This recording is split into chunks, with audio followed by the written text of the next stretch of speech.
Hi guys, welcome back to my channel. My name is Suranjali Seal, and like I always say, if you are somebody that loves literature and is all about literature, then this is the channel for you. In our video today, I'm going to suggest really good classics that you can dive deep into if you want to explore the Gothic genre.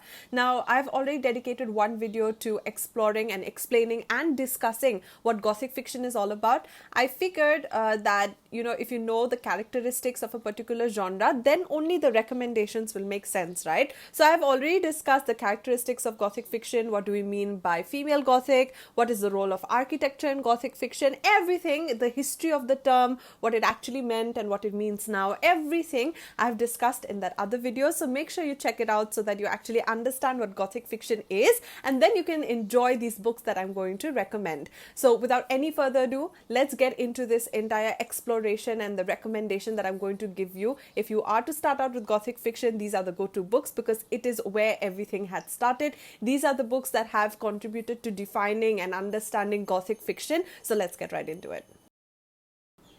Okay, so guys, the first book that I want to actually suggest is the Castle of Otranto by Horace Walpole. Now, this book is kind of like a milestone in the history of English literature as far as Gothic fiction is concerned.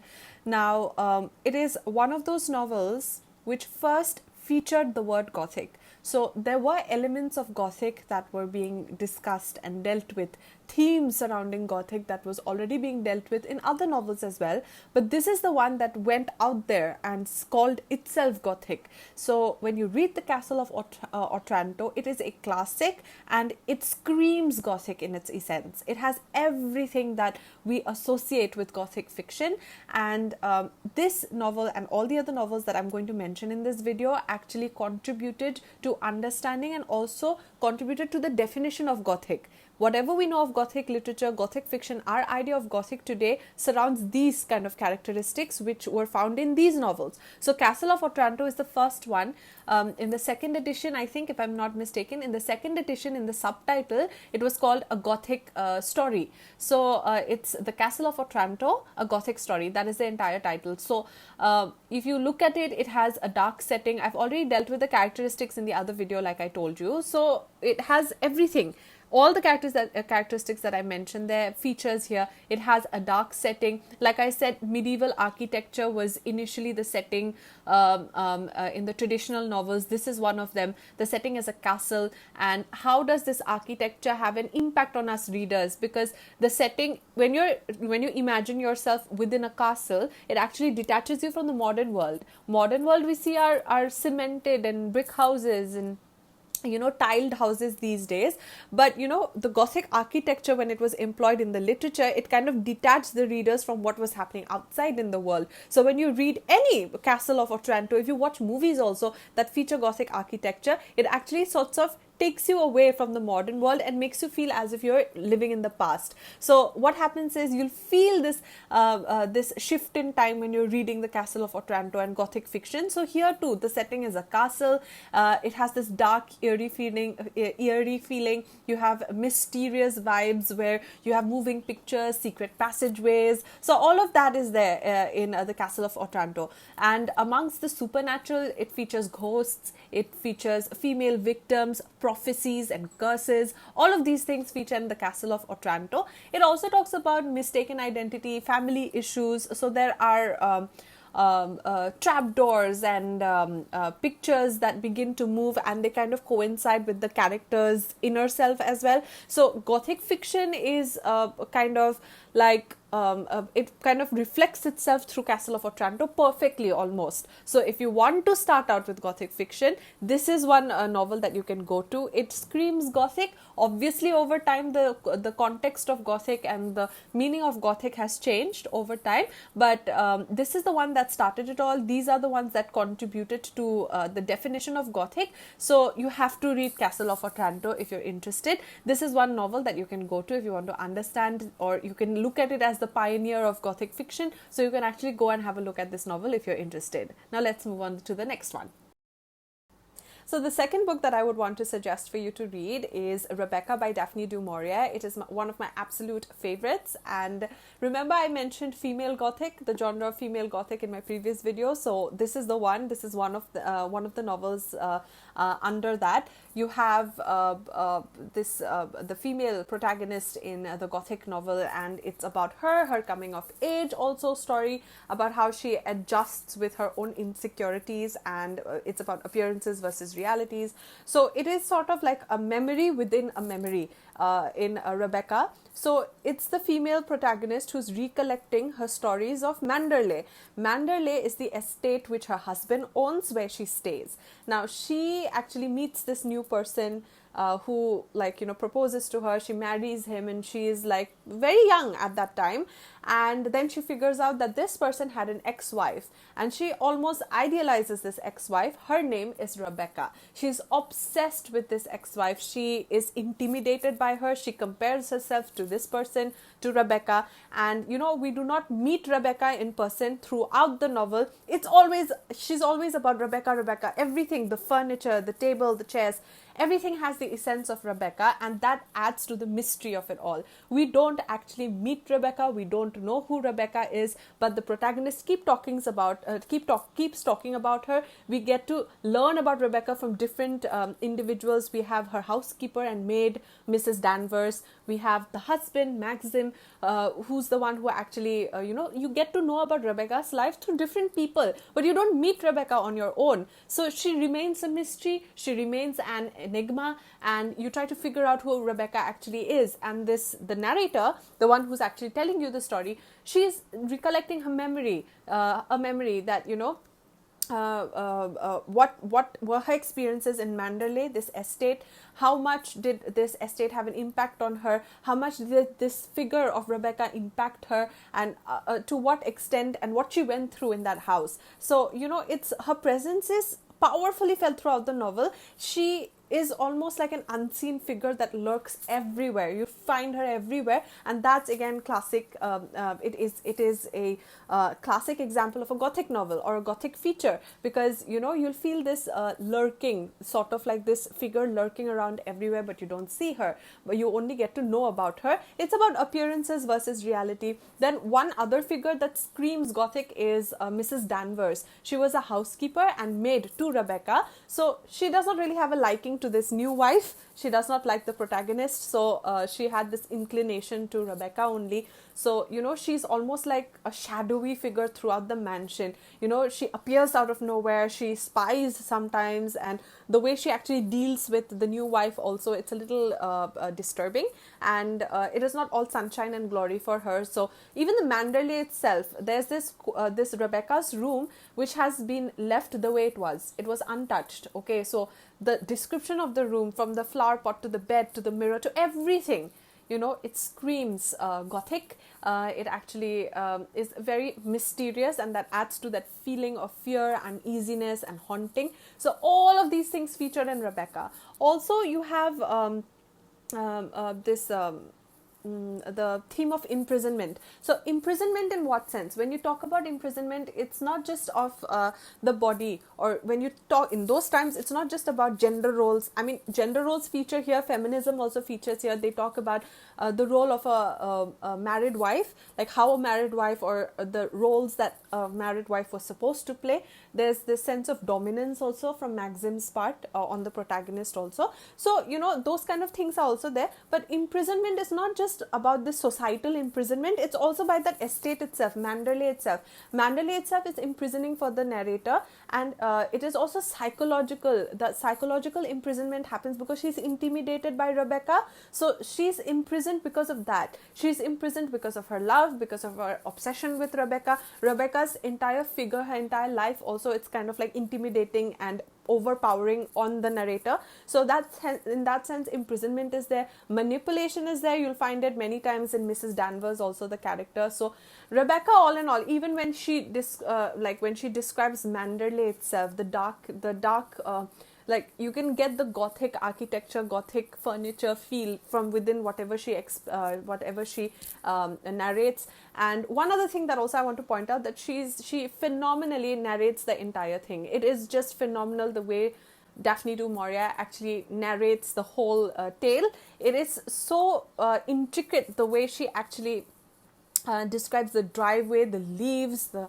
beach, the cove, then even the curtains to the flower vases and everything that she actually describes. You can almost visualize it when you're reading it, and that makes it so beautiful and so powerful as well. So the language itself is very creative, very beautiful, and very powerful, like I said. So these are the reasons why you should read Rebecca. It's a go-to, I'm telling you, if you want to actually get this, enjoy the enigma and mysterious and the fearful part of Gothic fiction, and also enjoy the plot, and also want to enjoy narration and beauty of language and learn a lot as well, then this is the go-to novel for you. So this is Daphne du Maurier's Rebecca. We're going to go on to the next novel after this. Okay, wait, okay, 1 second. Let me just fix that. Okay, so the next novel that I want to suggest is Wuthering Heights. It is the novel for me. I have read it and reread it again and again because I love it so much. It is one of the classic, most celebrated, most famous love stories in English literature, and it is a go-to book again if you want to enjoy Gothic fiction. Now, Wuthering Heights is not particularly Gothic, but it has Gothic elements, and that's why I wanted to actually mention this. It is a phenomenal novel by Emily Brontë. She is one of the Brontë sisters. So she is Emily Brontë who wrote Wuthering Heights, and I'm going to tell you everything that is Gothic about this novel. So first of all, let's just talk about how she describes Wuthering Heights. Wuthering Heights is again a mansion, and she describes Wuthering Heights in such a way that will actually make you feel like you're living inside it. Okay, so when you're in Wuthering Heights, she talks about how the wind actually blows against its walls. You can almost hear the whistling of the wind. I mean, she's that detailed in her description. When she talks about the English moors also, she describes it in a way that you can actually visualize the English moors. And I have the book here, I'll just show you. This is the cover of the book that I'm reading on Wuthering Heights. So you will be able to visualize this. Like, she's that good in describing the surrounding around her. So you can actually feel that the English moors are like this. You can feel the wind, you can feel the gush, the description of Wuthering Heights very vividly when you read it. And like I told you, it's a dark setting. That's a classic, it is a classic characteristic of Gothic fiction. So here it might not be a castle or things that are happening in the past where it's you're living in the countryside. Okay, I'm just saying, it's an example I'm giving. You're living in the countryside, but you're living in a house that is structured that way.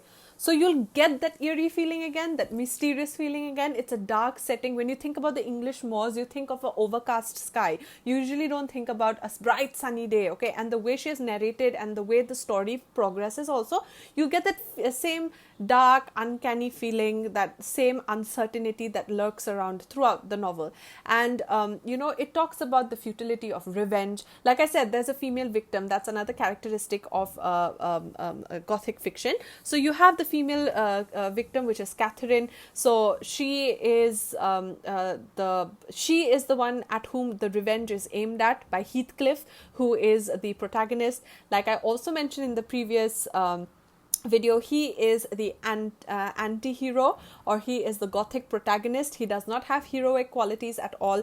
Like I said in the previous video also, the anti-hero, a Gothic protagonist, lacks heroic qualities. So a hero has heroic qualities, villain has villain-like qualities, but here you have the protagonist himself who is not likable. You cannot like Heathcliff because he has emotional extremes. He wants to take revenge. He's very assertive, very aggressive, and there are also very disturbing issues of assault and all those darker realities as far as women are concerned.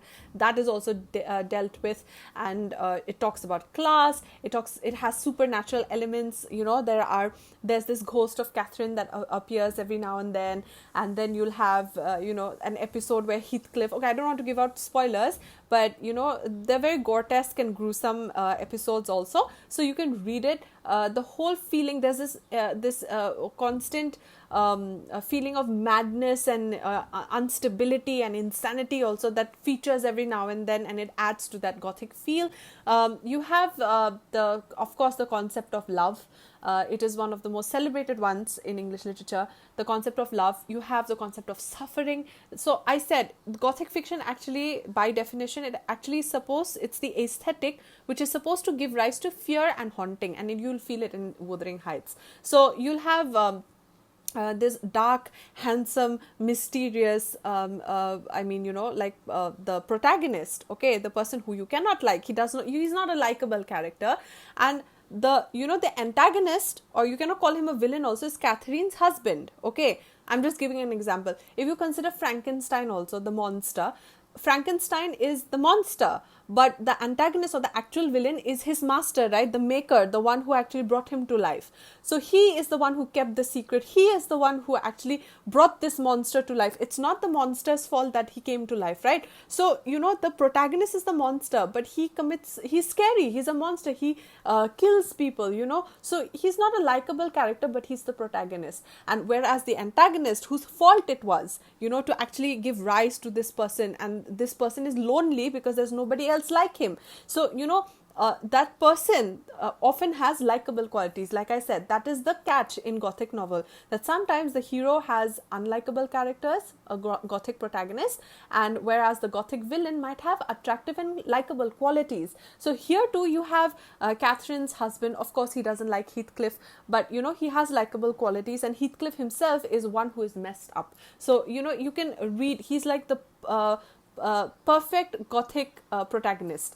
Heathcliff, if you want to know what a Gothic protagonist is like, Wuthering Heights is the one that you should read, because Heathcliff is the classic example. So you can read it for the feel of gloom and mystery. Also, Heathcliff is one who comes from a very humble position. He actually rises, he goes through a lot of turmoil, and then he rises to a particular position and then comes back, and then he actually swears revenge on everyone that actually ever wronged him, according to, in his eyes, that is. So this is actually mostly what Wuthering Heights is all about. So this is again another Gothic novel that you can go to and read. It is a classic, and it is a classic for a reason.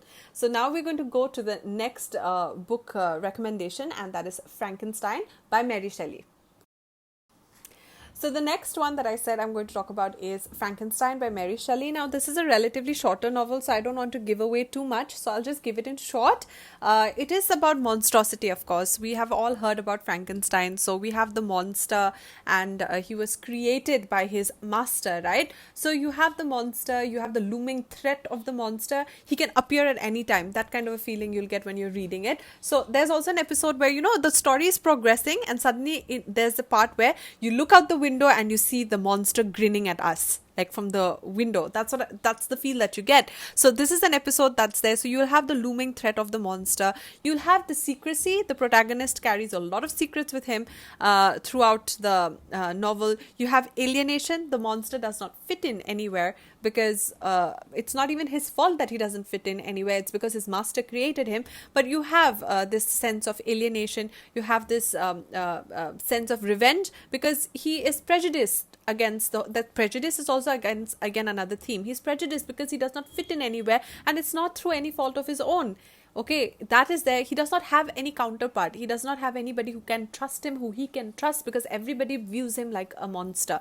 So monstrosity is another thing. Then you have revenge is another thing. Prejudice is another thing that features here. Then you have nature versus nurture. There are episodes where he tries to read and write, but to no avail, because at the end of the day, no matter how well he learns to read and write, the world will always view him as a monster. That is there. You have exotic locations. You have far off wild locations. So that also add to the feel of Gothic elements. There is a dangerous knowledge, knowledge that can prove to be dangerous, because, his master tried to play God, tried to actually give life to actually brought him to life, right? His master. So, he tried to play God, and the futility of it all, the dangers of it all.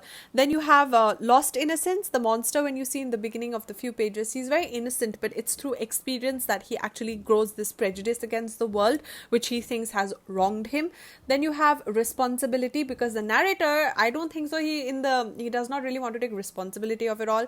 I mean, not the narrator, sorry, the master, the monster's master, the one who created him, does not really want to take that much of responsibility, is usually very scared.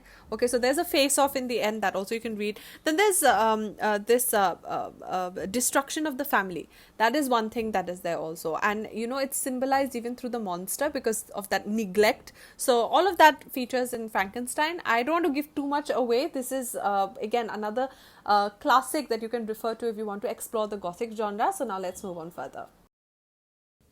So the next novel that you can read if you want to explore the Gothic elements, it is Jane Eyre by Charlotte Brontë. She is the sister of Emily Brontë, who wrote Wuthering Heights. So this is Charlotte Bronte's Jane Eyre. Now here too you can actually explore supernatural, you can explore the themes of madness, remote locations. It is basically about an orphaned child who is ill-treated by her aunt. Later she is ill-treated by the staff at her school.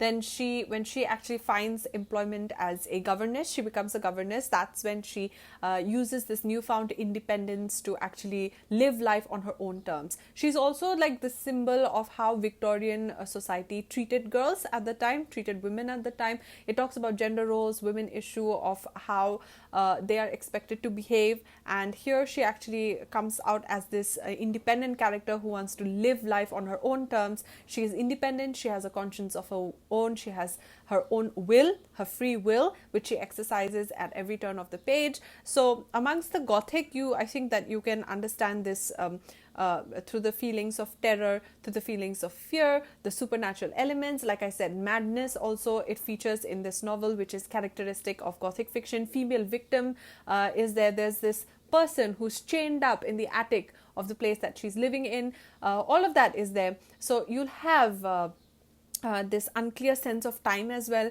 She travels from one place to another. Everything adds to the Gothic feel. So it is not all in all a Gothic novel. You cannot say that it falls completely within the Gothic fiction genre, but it has elements of the Gothic in it, and it's a phenomenal story as well. It is a milestone in the history of English literature, so I think that you should read it. It is very creative. It is very rich in language also and narration, so that is why you should read it. There are dark secrets, there are mysteries, there are enigmas also in the characters themselves. Okay, even in her love interest also, there are secrets that he keeps which reveal themselves suddenly and quite disturbingly as well. So this is Jane Eyre by Charlotte Brontë. So you should give this a read if you want to explore more Gothic elements, okay, like fear, like madness, like secrets, remote locations, and the like. Now, the last suggestion which I would like to recommend, or the last suggestion which I would like to give, is Edgar Allan Poe's A Telltale Heart. It is a short story. I'm repeating, it is not a novel. It is a short story which I had only recently read, I think 1 week ago. And it kind of really had me in awe because of the way it has been narrated. So this person, okay, she does something. Okay, I'm not going to tell you what it is because I would want you to read it. It's phenomenal. It's a short story, so I mean, it won't even take time. So she does something, and it is the narration of everything that goes on in her head. Okay, everything within her head, the psychology. It's like, when you sit in a room quietly and then you just think about things, everything that goes on in your head, it's like a narration of that. So she does something, and the narration, it goes on and on, and even the narration is haphazard. And there's this theme of madness, of guilty conscience, of I mean, I would say death, time, and decay. That kind of like eerie feeling is there. Darkness permeates throughout the novel. Everything happens in the dark, and this is this talking that she's like talking, and have you heard anybody rant at one go? Like they just go blah blah blah blah blah blah blah, and it just goes on and on without any commas, without any full stops. It just goes on and on. It's like that. The narration is like that, and there are shifts in the mood, there are shifts in the way she's talking about it.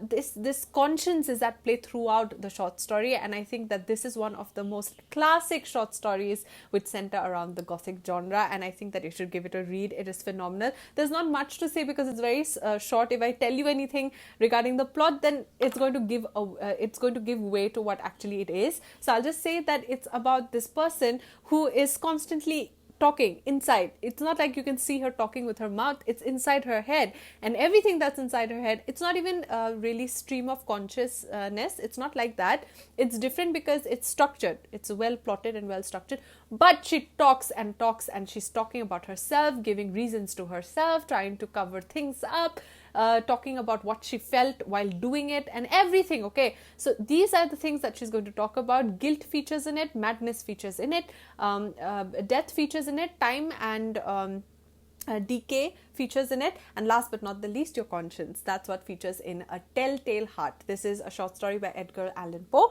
and with this I'm done with all the recommendations that I wanted to give you as far as Gothic fiction is concerned and as far as classic literature is concerned. These are all classics that I have actually mentioned to you. So I think that, you know, sometimes people are very intimidated by classics, and they do have a lot of complexities within them, and that is why I gave that other video. I explained Gothic fiction first of all, and I've actually explained everything that you need to know about Gothic fiction.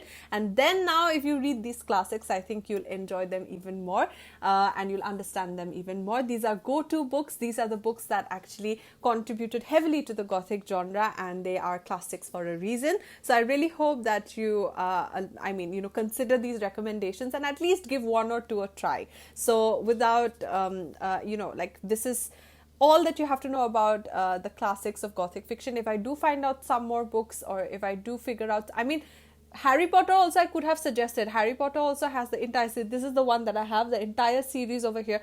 It screams Gothic because of the architecture and feel, but I would want to discuss Harry Potter in the fantasy genre. I would want to discuss it there. I will talk about Gothic elements there also, but this is what I have to suggest for Gothic fiction. So if you have enjoyed the video for today, so don't forget to like the video, share the video, and subscribe to my channel for similar content. I love everything literature, and I hope that you are on board with me. I hope you love everything literature as well, and if you're searching for all things literature, this is the place to be. So till we meet again, I hope that you stay healthy and happy. See you in the next one, guys.